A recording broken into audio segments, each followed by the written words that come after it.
Hi, welcome back to our channel. We regularly upload interesting videos on different stories. Please like and subscribe if you enjoy it. Today I'm going to discuss a drama, mystery, and thriller movie called Secret Obsession. Be aware that the video contains spoilers. On a rainy night, a woman flees down the street from an unknown pursuer. She tries to call a number using a phone booth but gets no answer. Then she runs inside a public toilet to hide from an unknown man as he enters. She manages to escape from the bathroom. She tries to get into her car, but the car is locked. She smashes the window with a rock and enters the vehicle. The vehicle is attached to the pursuer's car, so she can't move with it. The woman exits the vehicle and runs to the road, where a man hits her. Several other people got there to help. The woman is unconscious and not responding, so they call 911. The woman wakes up on a hospital bed. She is having flashbacks of her husband and their wedding day. The flashbacks quickly switched to the night and she got hit by a car. A man enters the hospital and introduces himself to a nurse as Russell Williams. Russell asks for his wife, whose name is Jennifer. The nurse tells him that Jennifer is in the OT and he can't go in there. Now Russell goes anyway and sees Jennifer being revived. As Russell waits, he stops the nurse and asks if Jennifer remembers anything. The nurse tells him that Jen had a lot of internal bleeding on her brain and that it's possible she won't remember anything. Russell falls asleep in the waiting room in the morning. The nurse wakes him up, telling him Jennifer is out of surgery. But she hasn't regained consciousness yet. The nurse takes Russell up to Jennifer. Russell reassures Jennifer. He isn't going to leave her and says that he will wait as long as she needs in the hospital. A detective called Frank Page is buying gifts for his daughter's birthday. When he gets a call to attend the crime scene, he drives to the road where Jennifer got hit and decides to go to the hospital to talk to Russell, her husband. Frank asks Russell when the last time he saw Jennifer was. Russell answers that night, Jennifer left to get groceries. Russell says that he tried to call Jennifer an hour later, but she didn't respond.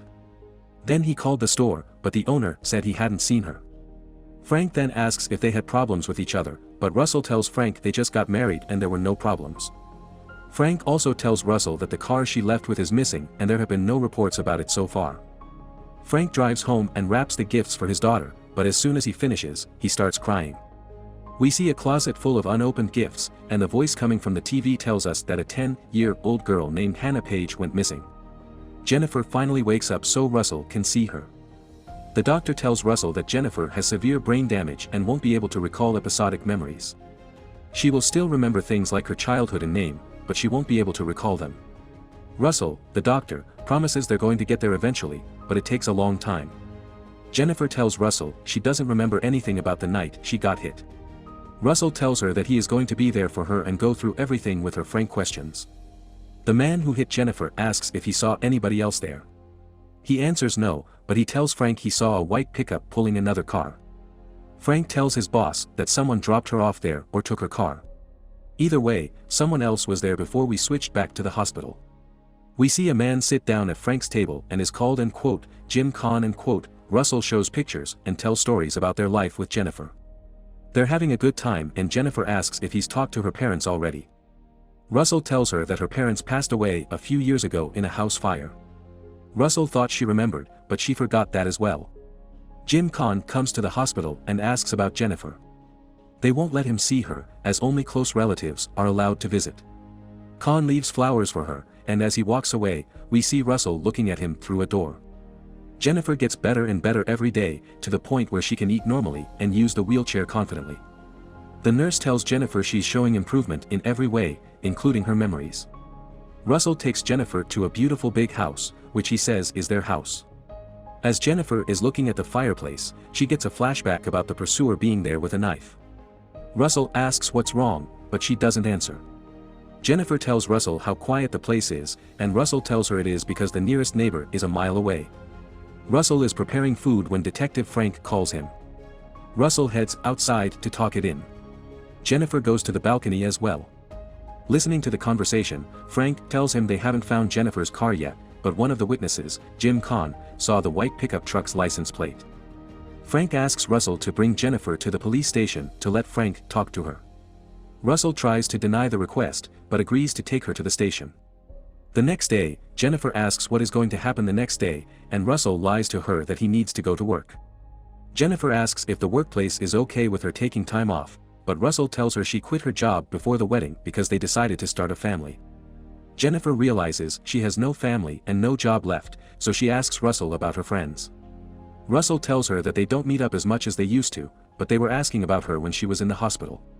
Russell reaches for Jennifer's hand. She holds Russell's hand, but she seems uncomfortable. Jennifer then asks Russell if they are happy or not together. Russell tells her they are still there. Con arrives home when Russell appears in the rearview mirror. Russell asks why he was asking about Jennifer in the hospital, but Con refuses to answer. Con asks who he is, and Russell tells him he is Jennifer's husband. Russell takes a crowbar and hits Con. Russell then breaks Con's neck and takes his body to his house. Jennifer wakes up and sees Russell digging in the backyard in the morning. Jennifer sees the pile of dirt in the backyard and she can't take her eyes off of it. Frank calls back Russell, as he didn't show up with Jennifer. Russell isn't responding, so Frank asks his colleague to trace his number. Frank drives to the hospital and asks the nurse for his address. Since he isn't in the police database, the nurse gives them the address Russell gave them and asks Frank to tell Russell to call the hospital back for appointments since they can't reach his phone either. Jennifer is looking at their pictures and she notices that in one of the pictures, Russell's hair looks different in the mirror. She decides to go down the stairs even though she isn't strong enough to walk on her own. She manages to get down, but she is in great pain. She takes a look at their wedding photo, and she finally notices that someone chose the cheapest option available on Fiverr for Photoshop. She then tries to look for clues and access Russell's computer. Russell comes home, and she quickly closes the laptop. Russell gives her a phone, which is in a gift box for whatever reason. The phone has no signal since they live in the mountains. Frank goes to the address that he got from the hospital, and the old lady opens the door and tells Frank she's never heard that name before and that she doesn't know anyone named Russell or Jennifer. Frank calls the department, and they tell him they can't trace the phone. Despite all the red flags, Jennifer decides to give a little cute kiss to Russell. Jennifer only backs away when she has another flashback from the night she was attacked. Russell psychs out and tells Jennifer that he deserves a night with his wife. After all, he went through with her. He eventually lets her go and asks for forgiveness, but Jennifer turns around and ignores him. Russell gets up and heads to his computer, and we see that a hidden camera is installed in their bedroom. Frank is still trying to figure out who was at the scene with a white pickup truck. Frank calls the hospital and asks the nurse to get the security footage. Frank also asks how Russell proved he was Jennifer's husband. The nurse tells him he showed the photos and identified her back tattoo. Frank checks the security footage and sees Russell getting out of a white pickup truck on the night of the accident. The next morning, Russell apologizes to Jennifer for having flowers. Frank goes to a tattoo salon and asks the man with the tattoo on Jennifer's back what it means. The artist tells Frank it stands for the name Allen. Frank runs a search for the name Jennifer Allen and finds an address in San Jose. When Frank gets to the house, he sees that the mailbox is full and the door is open. He enters the house and tries to switch on the lights, but there is no electricity. He sees food rotting on the table as he keeps looking for someone. As Frank enters one of the bedrooms, upstairs, he finds Jennifer's parents' corpses.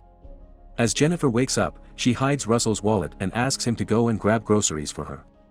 Russell locks the door as he leaves. When Russell finally leaves, Jennifer finds her driving license in the wallet and sees that her name is Jennifer Allen. She grabs a hairpin and shames the lockpicking lawyer. She manages to open the door with only one hand and one hairpin. Frank heads to Jennifer and Russell's previous workplace, where one of the employees tells him they left the company before the wedding. Meanwhile, Jennifer guesses the password for Russell's computer and finds the unedited photos of her and her real husband. The employee shows a picture of Jennifer and the real Russell to Frank. Frank spots the man who took Jennifer from the hospital and asks who he is. The employee tells Frank that the man is Ryan Garrity. Ryan Garrity left the company a few months ago after breaking the nose of his employer. The employee gives the contact info to Frank in a note that the real Russell wrote to Jennifer before they left. Jennifer isn't the sharpest tool in the shed, but she finally remembers the events and recognizes her attacker. Ryan, on the other hand, Jennifer tries to access the internet, but the cables are cut. Ryan realizes he left his wallet at home and heads back. Jennifer takes her jacket and heads outside to look for a signal. She takes off the back of her phone and sees that the battery has melted. We learn that Ryan isn't really good at hiding things as Jennifer heads to the garden and stumbles on a hand sticking out of the ground. Ryan comes and hits her on the head with a rock and carries her upstairs. Jennifer wakes up and still doesn't understand what's happening and asks Ryan about the internet on her phone. I think she might have lost a chromosome on the way to the hospital. Ryan gives her medicine, which she takes without much resistance. Jennifer asks Ryan who he is and what he did to her husband.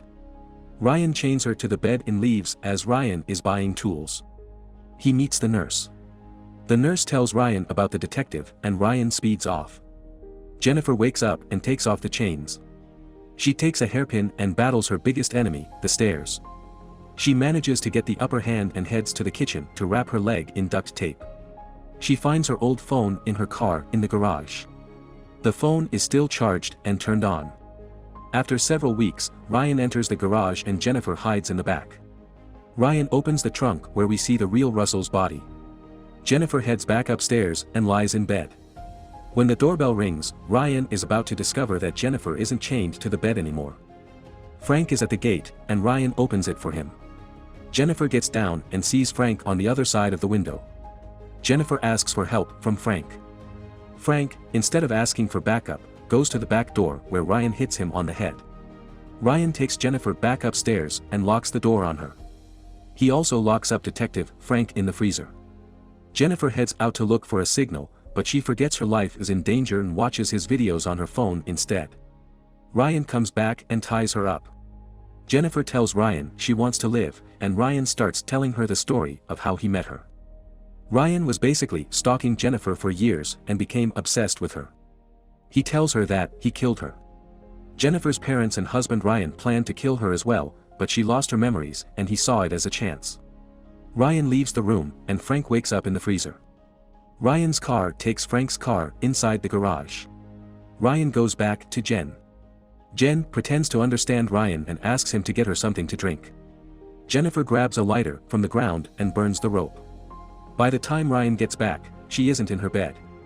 She hits Ryan from behind with a vase, takes his keys and locks him in the room. Jennifer goes one-on-one with the stairs, but she loses while Ryan tries to break the door. Ryan finally breaks the door, and Frank also manages to escape from the freezer. Despite taking Ryan's keys, Jennifer chooses to walk rather than drive because she believes in living an emission-free lifestyle. Jennifer is still looking for a signal in the woods as Ryan chases after her. Frank is also in the woods. Jen decides to go full Scooby-Doo and throws a rock to distract Ryan. She manages to hit him on the back with a branch, but Ryan quickly knocks her to the ground. Ryan is about to shoot Jen when Frank appears out of nowhere and takes Ryan to the ground. Jen takes the gun and shoots Ryan twice. Ryan collapses, and Jen runs to hug Frank. 3 months later, Frank is packing up his stuff. When Jen visits him, Frank gives the letter he found earlier to Jen. In the letter, the real Russell expresses his love for Jen. Jen drives away with a smile on her face, like the murder of her loved ones and the kidnapping never happened. Thank you for watching. If you enjoyed this recap, please consider subscribing.